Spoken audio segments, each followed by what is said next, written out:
Okay.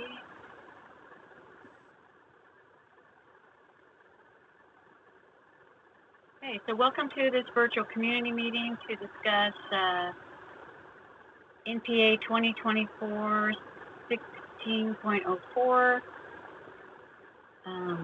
If you could let us know who is here in the chat, you can type your name and your organization if you're associated with one. Please mute your microphone. Also, if you want to turn off your video to save bandwidth, you can do that. This meeting is being recorded and will be posted to the publicinput.com/neighborhood plan amendment cases website. If you do not want your image viewed publicly, please turn off your camera.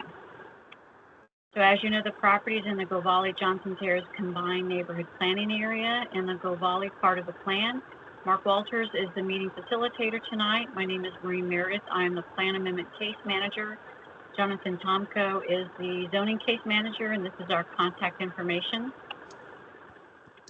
The agenda tonight, I'll go over basic case information, guidelines for group discussion, how to participate in the process, why is there a plan amendment application, what is the future land use map. After my presentation, Alice Glasgow, the applicant's agent, will do a presentation, then we will go into the Q&A session of the meeting. For this first case is case number NPA 2024-0016.04. The property address is 20 Strandtman Co. It's 5.34 acres. Project name is Strandtman Co. The request is to change the future land use map from industry land use to mixed use land use. The associated zoning case number is C14 2025-0004. The request is to change the zoning from LICONP, which is Limited Industrial Services District Conditional Overlay Neighborhood Plan, to LIPDA-NP, which is Limited Industrial Services District Plan Development Area Neighborhood Plan. Property owner applicant is 20 Strandtman LLC. Agent is Alice Glasgow from Alice Glasgow Consulting.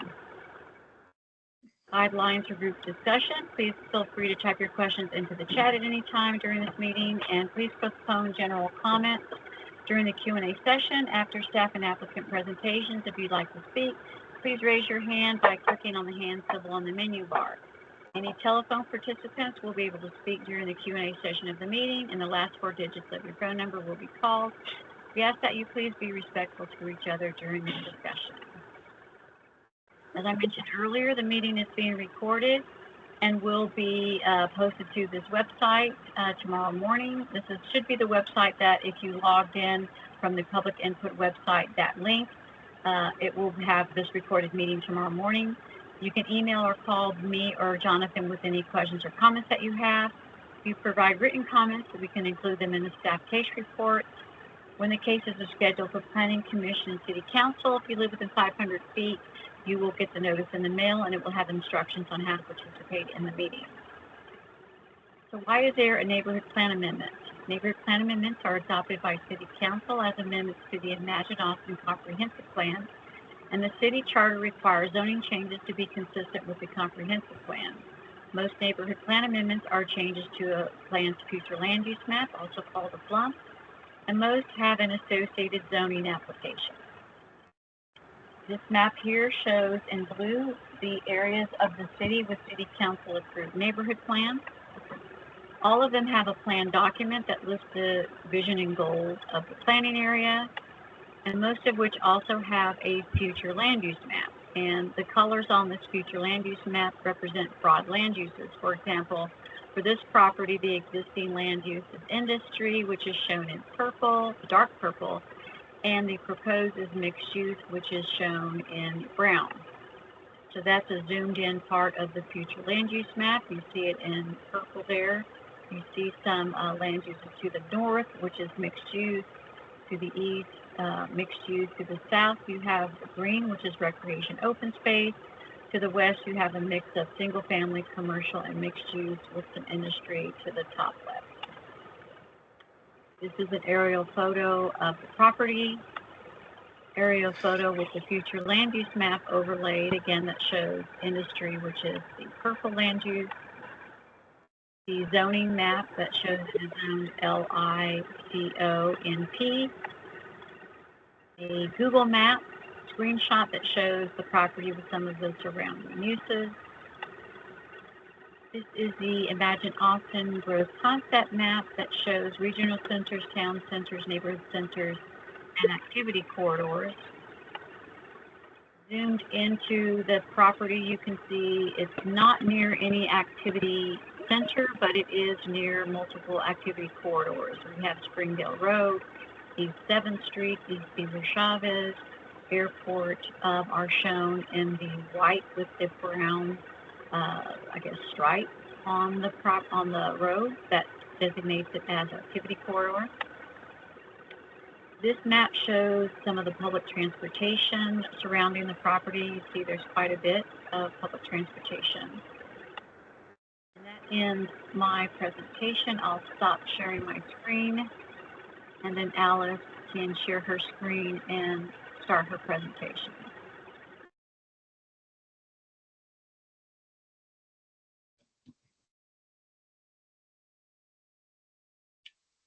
I'm muted. Marina was saying I've noticed a couple of folks have joined us. Do you want them to introduce themselves? I know Candace. I'm assuming it's Candace Fox and Valerie.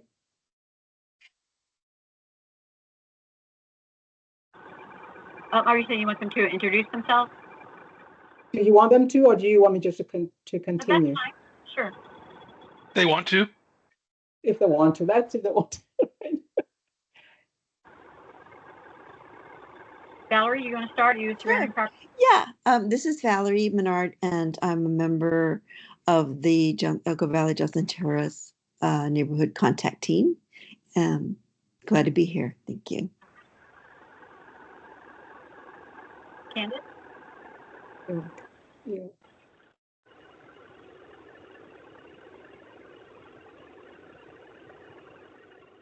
Candace is muted. Maybe she can't hear us.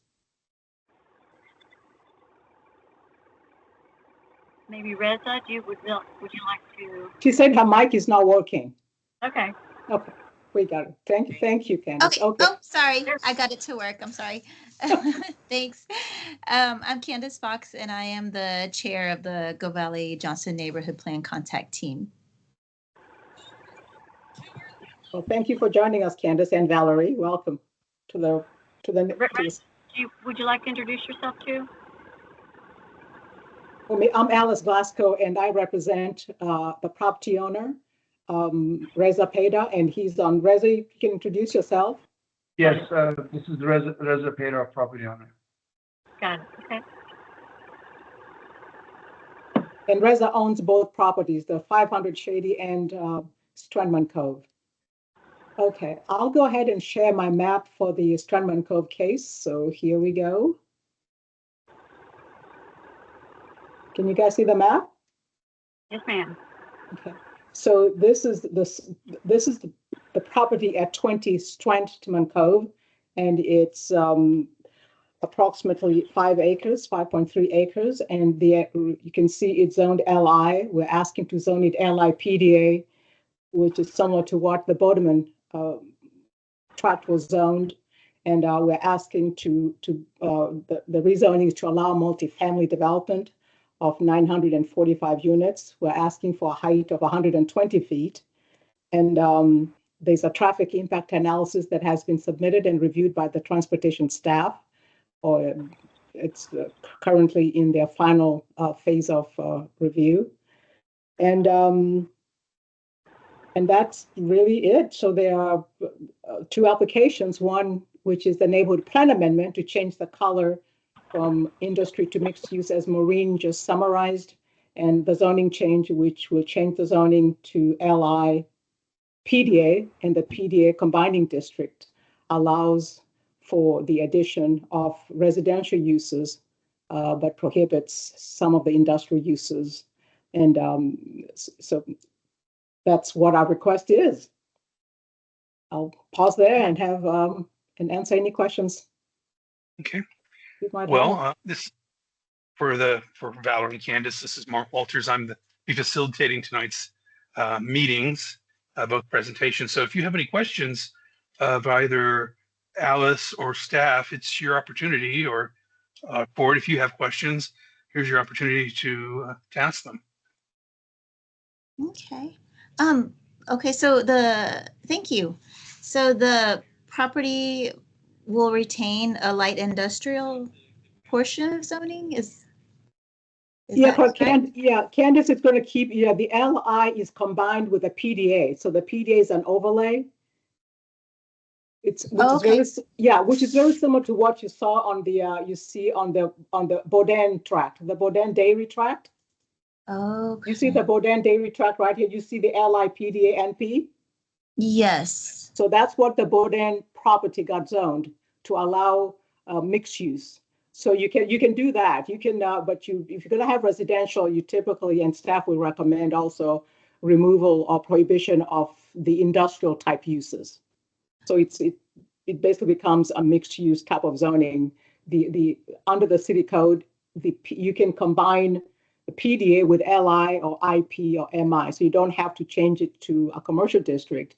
You can use it to modify. The PDA also allows you, the reason it's a tool that is different from other tools, allows you to increase height. It allows you to increase FAR. So it allows you to adjust the site development regulations. But again, so that's I know you guys presided over the Bourdain dairy tract. Yes. So the zoning is going to be similar. So you see, I'm saying LI, PDA, NP. So we're asking for the same zoning district, LI, PDA, NP. Okay. Okay. And I know that with that area, it is very close to the nature preserve along the Yes. river, the Colorado River Nature Preserve. Is there?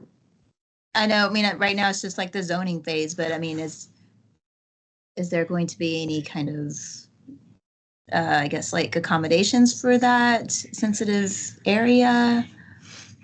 Yeah, the nature preserve will, and we met with the Parks Department, reached out to us and working with them because they're trying to connect a trail that comes from the Bourdain tract. So they're going to be going to the site to view it, but that's going to be all addressed, through the site plan process. But the Parks Department staff have reached out to us, and we've had one meeting and going to have a follow up with them just to kind of work that out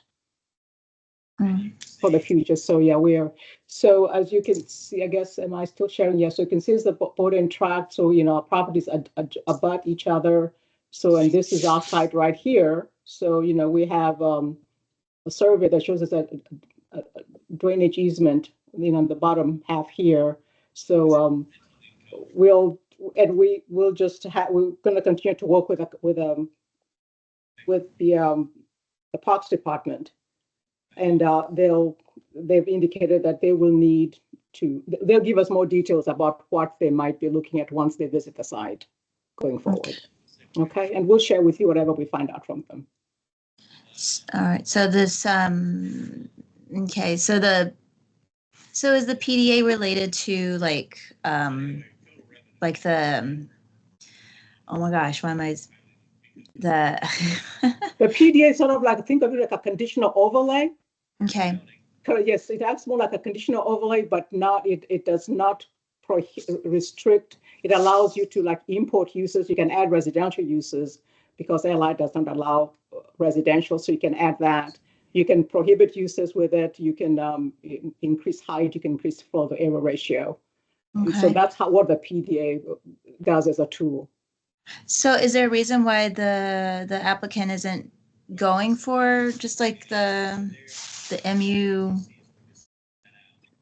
So that's what the PDA is doing. The PDA is more like the MU, but the MU does not allow you to increase your height. Oh, okay. Yes, that's a difference. The MU PDA is the only tool that allows, other than that, at least it's set up to do that, and that's what the Bourdain dairy tract did. Okay. Yeah, and I know that. Yeah, there's definitely some negotiations with Bourdain about the height and density on that site because of that. So,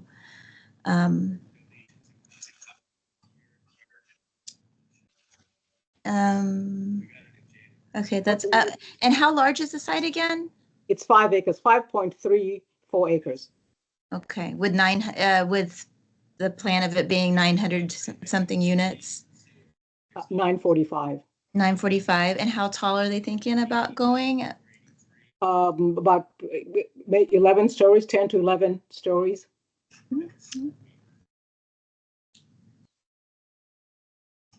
So what negotiations did you have? Council approved the board and tract at 120 feet. Yes, but they it also was taken to court. Okay, I heard of that. Okay, well. So it's litigated as well. So. Okay, well, we'll continue to have, I know we're going to have a follow-up meeting with your contact team, and we can find out more and find out what how we Perfect. can, what we can do to work together to that end. Exactly. Okay. Yeah, okay. Exactly. We'll do that. I think that's all my questions about this site for right now. Okay. Yes, Valerie, ask away. Yes, I just wanted some clarification. So, is this going to be absorbed into the board and development? Or this is a separate development plan? It's a separate property, separate plan. The only thing that's going to be coordinated is going to be the pedestrian trail that is planned by the city of Austin coming from Highway 71. But they're two separate properties. They just adjoin each other.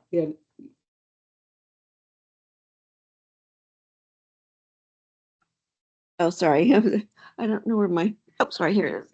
Oh. Apologies for that. So is the current owner is Mr. Paydar? Yes. Okay. And so how long has Mr. Paydar owned this property? I don't know. It's about 8 years. Okay. All right. Yeah, and I guess I'll just echo what Candace said. The height is a concern, and I think with Borden we were able to get some concessions there. So, but yeah. So thank you. Thank you. So does anybody else have any questions? Maureen. Alice, can you repeat again how many dwelling units you said are proposed? 945, 945. 900.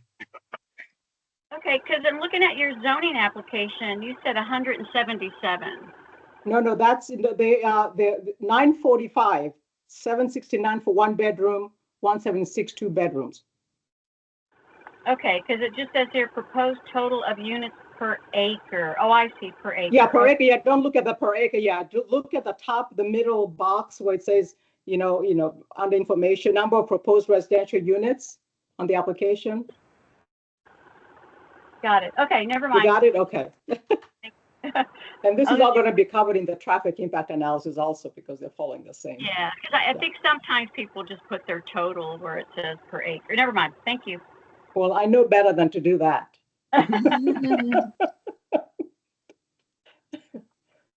Yes, Valerie. Okay, thank you. And then have we talked about affordability or any set aside for any affordable units? We will agree to provide affordable housing, affordable units. Yeah, and we'll work those out more with you, with a contact team when we meet with you. Candace is going to schedule up a follow-up meeting, and we can share whatever details you have and the way to get there. So we'll do that some more. Great, thank you. I did have one more question since Valerie brought that up. With the PDA conditional overlay on the light industrial, is there a required affordable housing? No, there isn't any required, although the city council has a code amendment in front of them, a draft ordinance that changes the PDA and adds in affordability. So council postponed that indefinitely. But if we get a council and that ordinance is passed, then we can amend to that. But if it's not ready, we'll do a private restrictive covenant for affordable housing. Okay.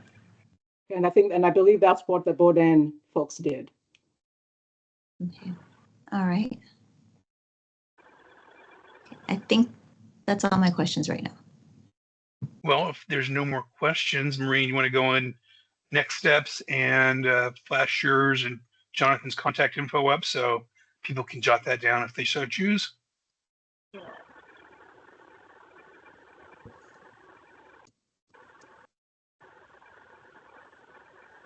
So here's my contact information. Here's Jonathan's contact information. The cases have not been scheduled for Planning Commission or City Council yet.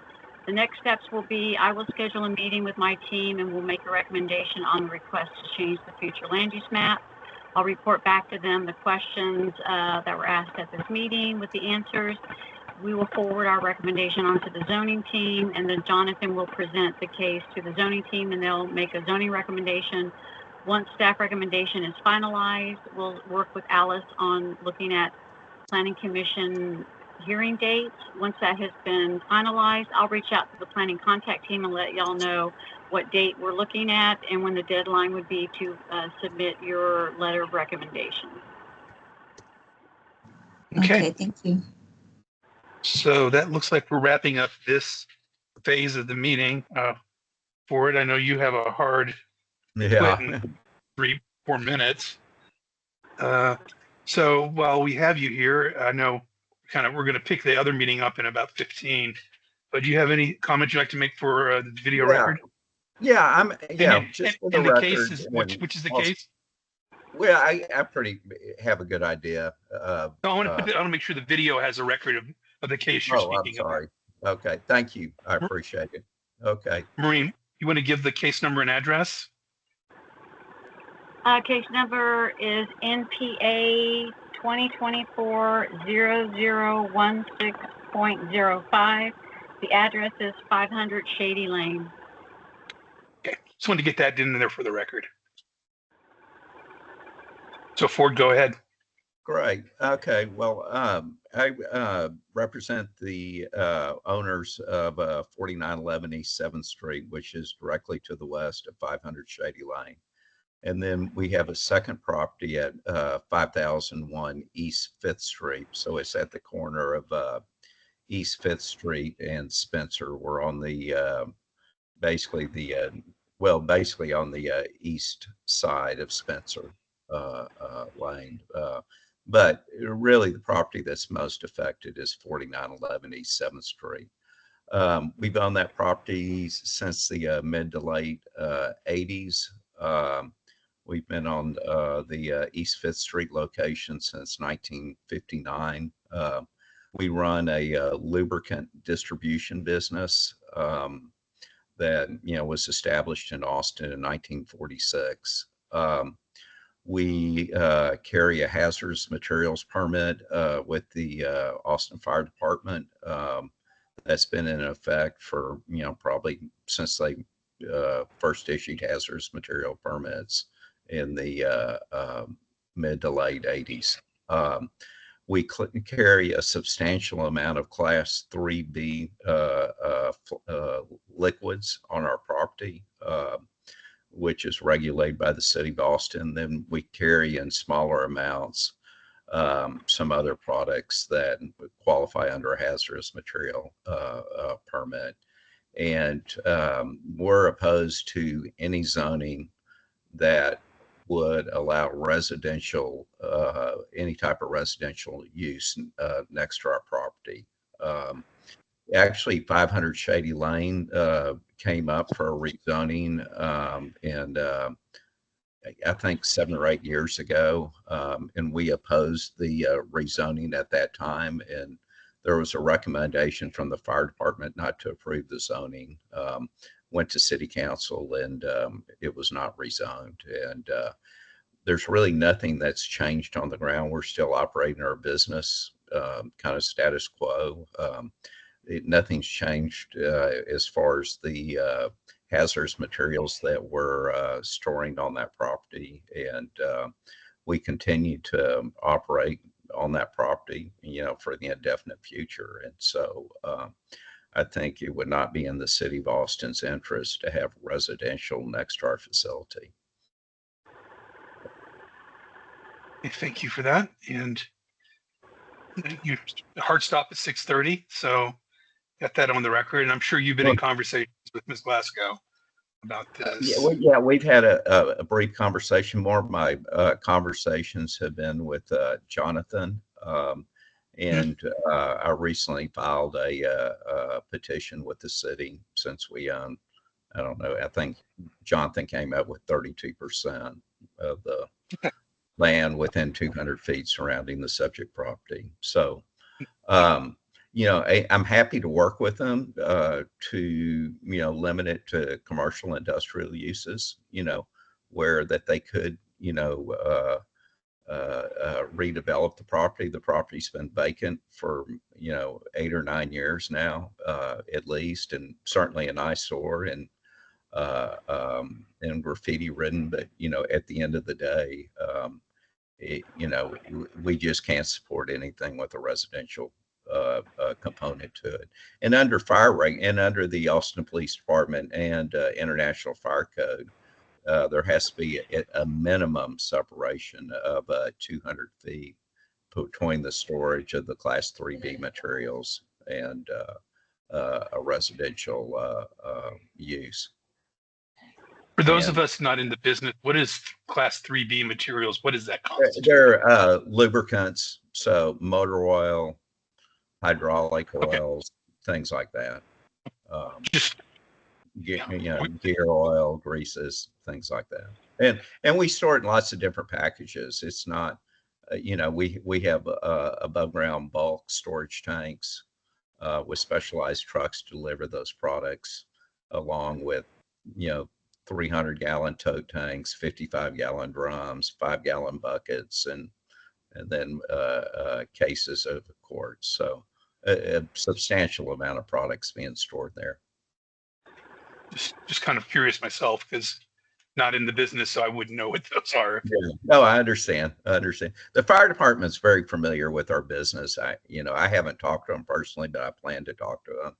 And last time they were pretty adamant about no residential use next to us. Yeah, Ford, I just want to let you know that the fire department this time around, they have approved they've signed off on the zoning. They're not opposing it.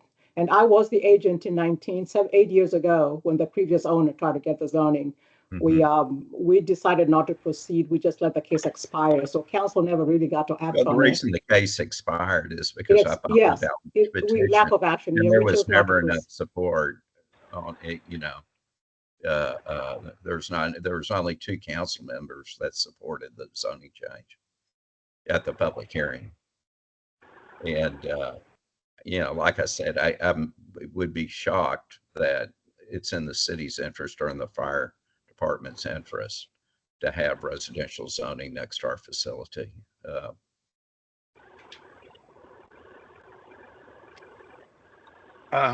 And certainly nothing has changed in the intervening, 5 years. Okay. Ford, may I just say something? We did meet, and there was certain separation required from your property by about 30 feet. And then we can put structural garage against it, and they would meet the requirements. Yeah, I'm just telling you what the international, because I just, I'm familiar with that. We own a number of these facilities, and International Fire Code that the Austin Fire Department has adopted 200-foot minimum separation. And even that the existing residential 3B materials, within 10 feet of the property line.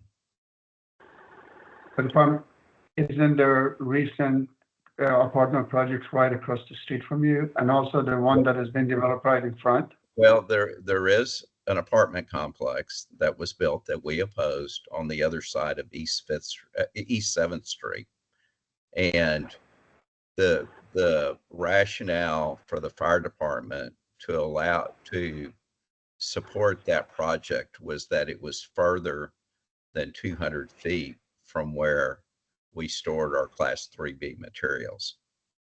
And they used the right of way on East 7th Street, which I believe was 100 or 120 feet, and then counted our offices, which, you know, the setback and the parking lot and everything to get to the 200 feet.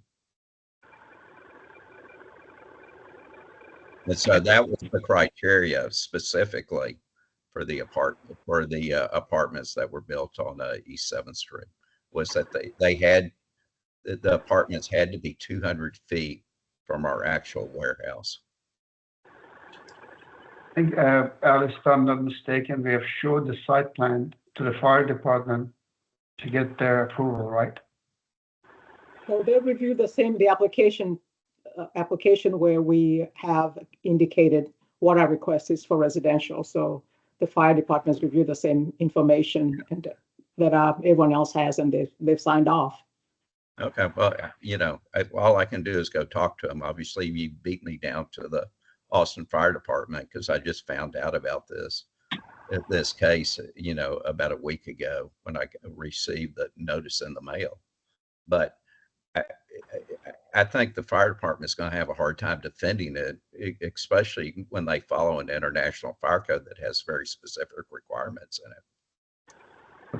I have another letter from them 2 or 3 years ago, the same approval, that they required certain separation and they approved it, and it was no more than 30 feet. Okay, well, like I said, I think it's unthinkable to build apartments next to our facility, and especially with the hazardous materials permit that we carry, and the fire department's very familiar with our facility. I mean, it's not like we haven't been there for 35 to 40 years, and their position in the past has always been that they've never supported residential zoning around our facility.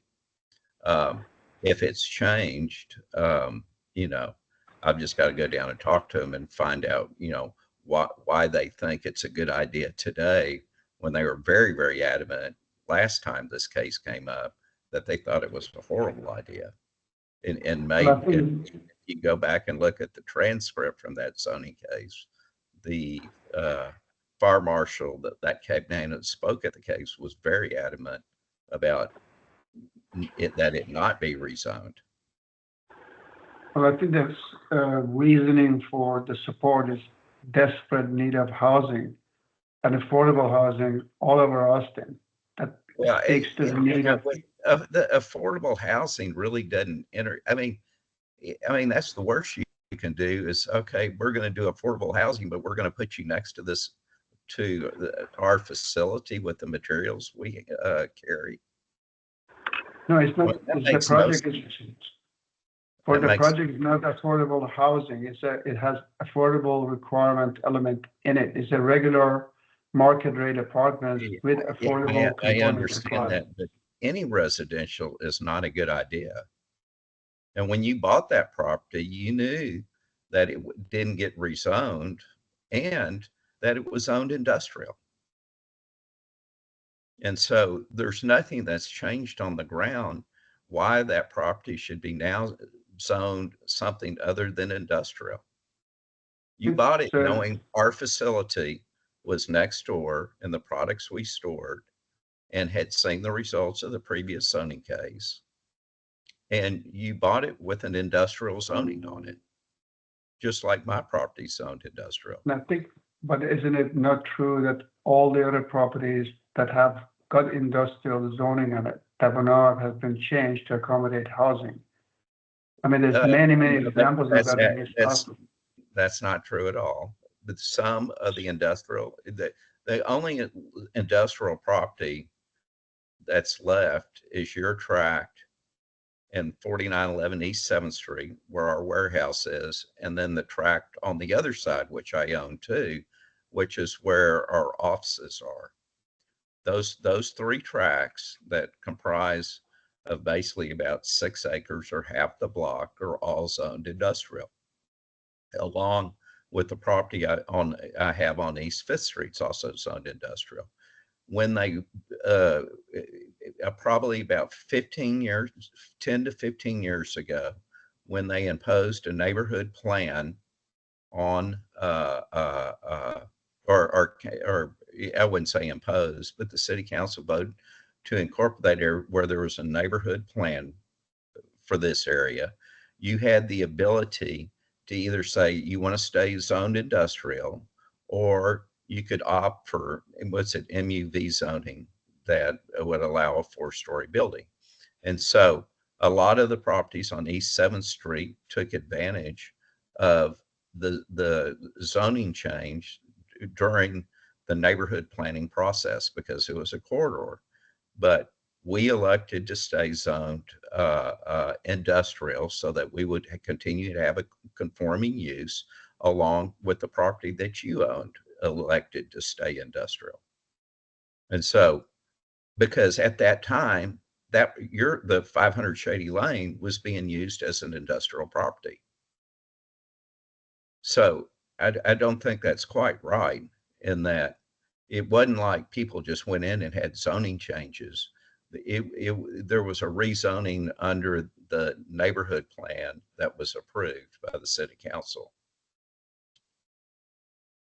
So like where Longhorn International is, they opted for the MUV zoning.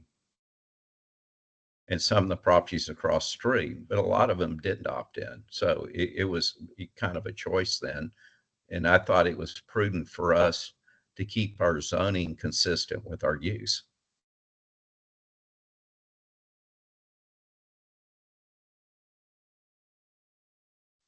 Well, Thank you. looks like we've kind of wrapped that up and Okay. running up to, you're running a little bit past your hard Yeah, stop time. I'm sorry. It's my dad's it's fine. 87th birthday tonight. So anyway, Yeah. we're hosting it. But anyway, I'm happy to, obviously I'm going to contact the fire department and I will continue to be in touch with Jonathan and Maureen. I'd like to visit with you about it, and we'll just see where it goes from there. Okay. And like I said, I have filed the petition, so I'm planning on moving forward with that. Well, with that, we'll pause and in 3 minutes we'll pick up this item again. Okay. Presentation. All right. Thank you, guys. Y'all have a great hope evening. he has a wonderful Thank you birthday party. Have a good evening. And listening to me. Thank you. Thank you. Thank you. Bye. Thank you. So, Maureen, we just wait a couple minutes and then start up, and Yes. so we I'll don't go even ahead have to and put the screen up. Yeah, let me see if I can change the time.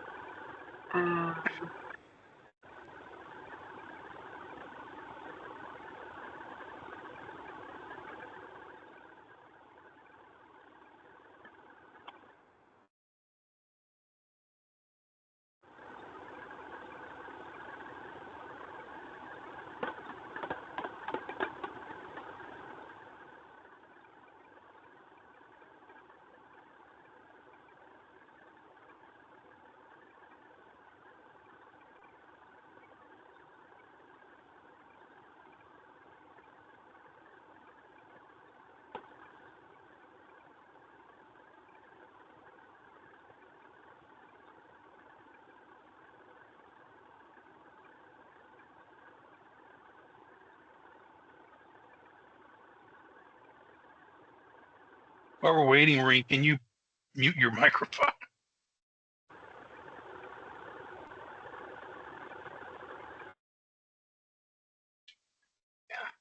So for Candace and Valerie's sake, we're going to start the meeting at 6:46 because on the website it says that's when we're going to pick up this item. So at that time, Maureen will go through her presentation, and then I'll also have hers, and then after that we'll do a quick Q&A. So. All right, sounds good.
I think you can just jump into your presentation, Maureen. You don't have to go through all the ground rules and everything.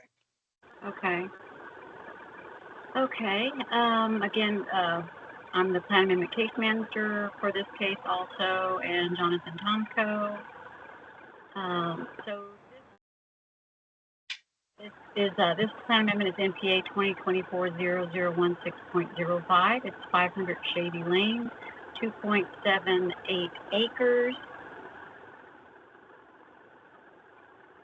Let's see, project name is Shady Lane. The request is to change the future land use map from industry to mixed use. Zoning case number is C14-2025-0005.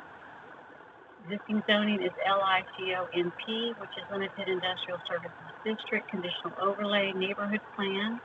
Request is to change it to. So it softens up. I'm sorry?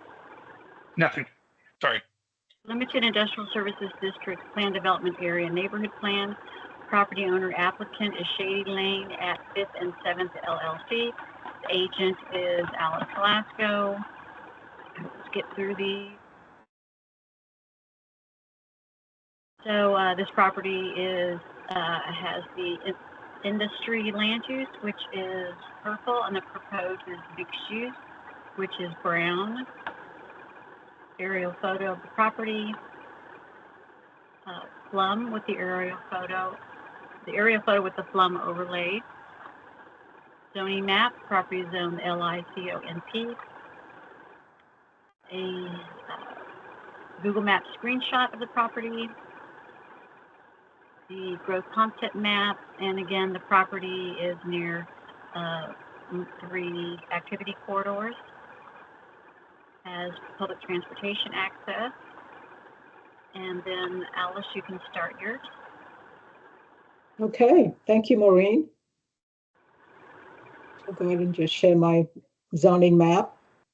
So this is the subject tract with a blue dot in the middle, bounded by Shady Lane to the east. The north is East 7th Street, and to the south is East 5th Street. So it's currently zoned LICO, and would like to change the zoning to LIPDA to allow ground floor retail and residential. And again, we have sign off from the fire department saying they're okay. They didn't have any conditions according to the case manager. So we'll just have to see how that all works out. And like in the previous case, we're willing to include affordable units through a private restrictive covenant. Should the case residential, obviously, if council approves it, and then we'll have the private restrictive covenant, or when the city council brings back the LIPDA code amendment, that ordinance that has been drafted but got postponed in December for further refinement, and we're willing to amend our application to that. There is a traffic impact analysis also on this site, and it's currently in review. That's all I have. Okay. Thank you, Alice. So Candace or Valerie, do you have any questions of Alice or the staff? Yeah, so you said that there was already a site plan submitted and that has been adapted to what is now. No, site plan is not required at time of zoning, so we've not submitted one. I believe what Reza said, that he showed the fire department a site plan which resulted telling them he was going to do residential a couple of years ago, and they gave him a letter to that indicating what the setback should be. So that's what he's speaking to. But site plan is not required at time of zoning, and no one submits one before you get the zoning, because if you don't get the zoning, then you would have spent money on a site plan. Exactly. Yeah, for no reason. Okay. So what is the scope that we might be looking at for this project? So we're also looking at 120 feet of height. The proposal would include 615 units. with ground floor, with some ground floor retail. Approximately 4,000 square feet of ground floor retail.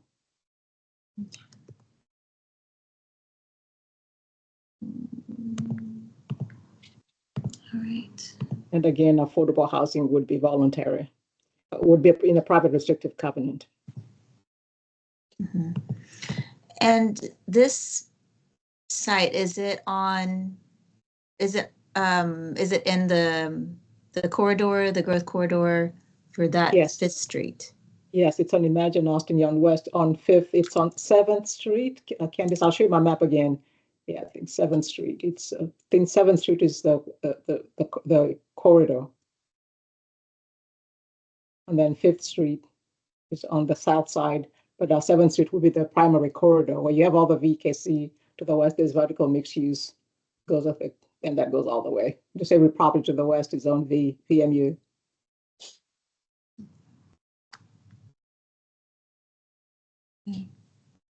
Because this, I guess you guys had a DB90 recently, right on top on Gonzalez Street. Yes, yes. Yes, Yeah. but Oh, from the school site. Yeah, I just noticed that. it's the school site, but they can't actually build that tall because of the way the land is. Okay. So, but the DB90 did trigger the affordable. Correct. Yeah, it does. And the code amendment the council is considering right now for the PDAs also includes affordable housing. Just a matter of when they get approved, if they get to adopt the ordinance. Mm-hmm.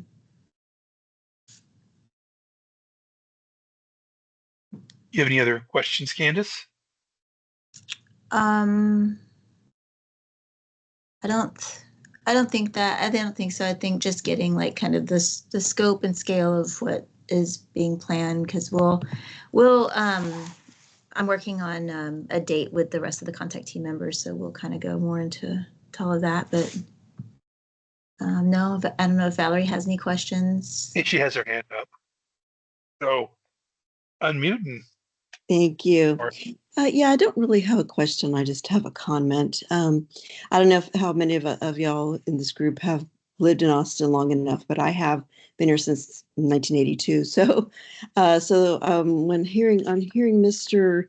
Smith's concerns, I'm immediately brought back to the tank farms on Airport Boulevard that were built around residential community, and this just brings back that image of putting more residential housing near hazardous facilities. So I just want to make, so that is a big concern. I know there's been some concessions made, but I really heard Mr. Smith's concerns, and yeah, that it does seem it doesn't seem the issue of housing and the need for housing doesn't seem to justify putting housing in a hazardous area. So that's just something that we'll definitely want to get more information on moving forward. For me, anyway, that'll be for sure a concern that I'll bring to the contact team. Thank you. Well, thank you. Any other questions, comments anyone would like to make? We could wrap up early and get back to our regular scheduled programming. If not, Maureen, do you want to throw up or put up the contact information and go about again next steps? Yeah, so it'll be the same next steps, where I'll probably meet with my team to talk about both of these cases at one meeting. We'll pass on our recommendation to Jonathan. He'll meet with his zoning team. They will make a zoning recommendation. Once staff recommendation is finalized, we'll reach out to Alice and start looking at planning commission dates. And then I will reach out to the planning contact team to let them know what planning commission date we're aiming for and when the deadline would be to submit your letter of recommendation. Okay. So Alice, do you have any closing comments before we end tonight's meeting? I just want to thank Valerie and Candice for joining us, and Mr. Smith I've talked to before, so I thank him also for joining us. It's always good to have a dialogue among all interested parties. And I'm looking forward to having a follow-up meeting with the contact team so we can provide more information and share information and see what we can come up with before we come to the Planning Commission. Thank you. And on behalf of the staff, I'd like to thank people coming out, Candace, Mr. Smith, and Valerie, taking some time out to find out about the case. With that, we can end our meeting early and we can get to dinner if you haven't had it already. So have a good evening, everybody. Thanks for coming. Well, and thank you, you. staff, for hosting the meeting too. So thank You're you. welcome. All right, Thank thank you. you. Good night. Talk with you Bye-bye. soon. All right. Bye-bye. Bye bye.